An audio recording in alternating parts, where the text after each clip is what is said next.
Spirometry एक test यानी कि परीक्षण है जिसमें आप सांस लेने के दौरान कितनी तेजी से और कितनी मात्रा में हवा अंदर ले सकते हैं और बाहर निकाल सकते हैं।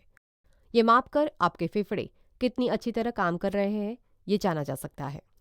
आमतौर पर जब आप सांस लेते हैं तो हवा आपके टैक्रिया यानी कि विंड पाइप यानी कि श्वास नली से गुजरती है, फिर बड़ी ट्यूबों जिन्हें ब्रोंकाई कहा जाता है उनमें से गुजरती है, फिर छोटी ट्यूबों जिन्हें ब्रोंकियल्स कहा जाता है उनमें से गुजरती है, और अंत में छोटे थैलियों जिन्हें एल्वियोलाई कहा जाता है उनमें जाती है। छोटी रक्तवाहिकाएं जिन्हें कैपिलरीज यानी कि केशिकाएं कहा जाता है वे एल्वियोलाई के आसपास घिरी हुई होती है।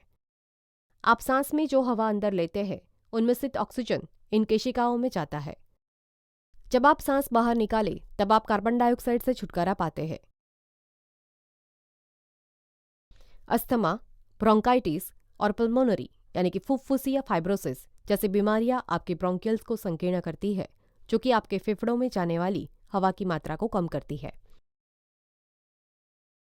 और फेफड़ों के कैंसर और एम्फिसीमा यानी कि वातस्फीति जैसी बीमारियां आपके एल्वियोलाई को नुकसान पहुंचाती है, जो कि आपके रक्त में ऑक्सीजन की मात्रा कम करती है। इन बीमारियों के कारण आपका सांस लेना बहुत मुश्किल हो सकता है।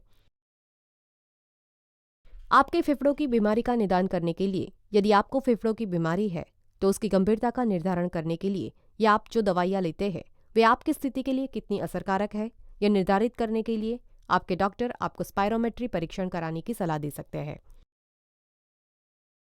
इस परीक्षण के दौरान आपकी देखभाल करने वाला व्यक्ति स्पायरोमेट्री नामक डिवाइस का उपयोग करेगा। स्पायरोमीटर एक ऐसा मशीन है जो ये मापता है कि आप अपनी सांस में कितनी हवा बाहर निकालते हैं। आप स्पायरोमेट्री का परीक्षण करें उससे पहले आप अपने पैरों को फर्श पर समतल रखकर आरामदायक कुर्सी पर बैठेंगे। यदि आप डेंचर यानी कि कृत्रिम दांतों का जबड़ा पहनते हैं तो आपको उसे निकाल देने के लिए कहा जा सकता है। सर्वोत्तम परिणामों के लिए आपको सलाह दी जाएगी कि आप आपकी देखभाल करने वाले व्यक्ति के सभी निर्देशों का पालन करें।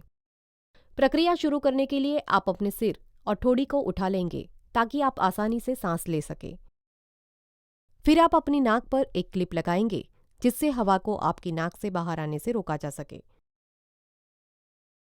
फिर आप एक गहरी सांस लेंगे, अपने फेफड़ों को हवा से पूरी तरह से भर देंगे और अपनी सांस को रोककर रखेंगे। आप अपने दांतों के बीच स्पायरोमीटर का माउथपीस यानी कि मुखपत्र रखेंगे और उसे अपने होठों से ढककर अपने होठों को कसकर बंद कर लेंगे। आखिरकार अपने फेफड़ों में भरी हवा को आप हो सके उतनी जोर से और हो सके उतनी तेजी से बाहर निकालेंगे, और जब तक आपकी देखभाल करने वाले व्यक्ति आपको रुकने के लिए न कहे तब तक सांस को बाहर निकलना चालू रखेंगे। यदि आप एक वयस्क हैं तो आप कम से कम 6 सेकंड के लिए हवा बाहर निकालेंगे। 10 वर्ष और उससे कम उम्र के बच्चे 3 सेकंड के लिए हवा बाहर निकालेंगे। सटीक परिणाम प्राप्त करने के लिए आपको स्पायरोमेट्री परीक्षण जिसको सही ढंग से 3 बार करना होगा।